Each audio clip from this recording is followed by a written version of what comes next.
हरे कृष्ण, आप सभी का स्वागत है फिलोसॉफिकल सीरीज में। मैं हूं श्री जयगन चंद्र दास। तो ये उदाहरण देते हैं जैसे एक टेलीस्कोप होता है, टेलीस्कोप जो टेलीस्कोप यानी दूरबीन बोलते हैं हिंदी में। तो टेलीस्कोप कैसे बनाते हैं? जितना बड़ा टेलीस्कोप होता है लंबा, तो उसके अंदर अलग अलग लेंसेज होते हैं, कॉन्वेक्स लेंसेज।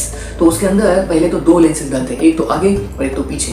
तो ये जब लेंस डालते हैं ऐसे दो, तो उससे जो दूर की चीज़ है वो नज़दीक दिखाई देती है। लेकिन अगर वो टेलीस्कोप को और पावरफुल बनाना है और वो चीज़ और नज़दीक लानी है, ठीक से देखनी है दूर की चीज़, तो उसमें और लेंस ऐड करते हैं। फिर दो की जगह पे तीन लेंस डालते हैं। तो तीन लेंस से क्या होता है, फिर वो ऑब्जेक्ट जो है दूर का और नज़दीक दिखाई देता है। और चौथा लेंस डालेंगे तो वो ऑब्जेक्ट और नज़दीक आ जाता है। तो जितने ज़्यादा लेंस, जितने ज़्यादा जो भिन्न है, उतने टेलीस्कोप के अंदर डालेंगे उस पाइप में, तो उतना ऑब्जेक्ट जो दूर का और नज़दीक और नज़दीक और नज़दीक और क्लियर दिखता है। तो ये टेलीस्कोप की खासियत है। जितने ज़्यादा लेंस हो हमारे और उस वस्तु के बीच में, जितने ज़्यादा लेंसेस है, उतना वो ऑब्जेक्ट वस्तु में और नज़दीक नज़दीक नज़दीक और क्लियर दिखती है। तो उसी तरह हमारे और भगवान के बीच में है, हम जितने ज़्यादा भक्त हो उतने ज़्यादा भगवान हमारे पास आते हैं। लोग आजकल बोलते हैं कि गुरु की क्या ज़रूरत है, भगवान से डायरेक्ट संबंध जोड़ो।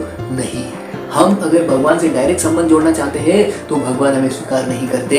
भगवान और हमारे बीच में गुरु आएंगे और गुरु के सेवक और उनके सेवकों का सेवक और उनके सेवकों का सेवक, उनके सेवकों का सेवक, दासानुदास, गोपीर भर्तु पदकमलयो, दास दास दास दासानुदास। जितने हम दास बनते हैं उतने भगवान और नजदीक आते और नजदीक आते और नजदीक आते और क्लियरली दिखते हैं। लेकिन अगर हम भगवान को डायरेक्ट देखना चाहते हैं, डायरेक्ट भगवान की शरण जाना चाहते हैं, तो भगवान बहुत दूर है। तो जितने दूरबीन में हम ज्यादा से ज्यादा लेंसेज डालेंगे, जितने लेंसेज ज्यादा डालेंगे, उतना जो ऑब्जेक्ट है दूर का नजदीक नजदीक नजदीक आता है। उसी तरह जितने ज्यादा भक्त हो हमारे और भगवान के बीच में, उतने भगवान और पास आएंगे और पास आएंगे और पास आएंगे। और जितना हम डायरेक्ट भगवान को देखना चाहते हैं, डायरेक्ट भगवान के पास जाना चाहते हैं, उतने भगवान दूर जाते जाएंगे, दूर जाते जाएंगे। इसलिए servant of servant of servant of servant of Krishna बन के रहना चाहिए, तभी भगवान हमारे पास आएंगे। बहुत बहुत धन्यवाद। हरे कृष्ण।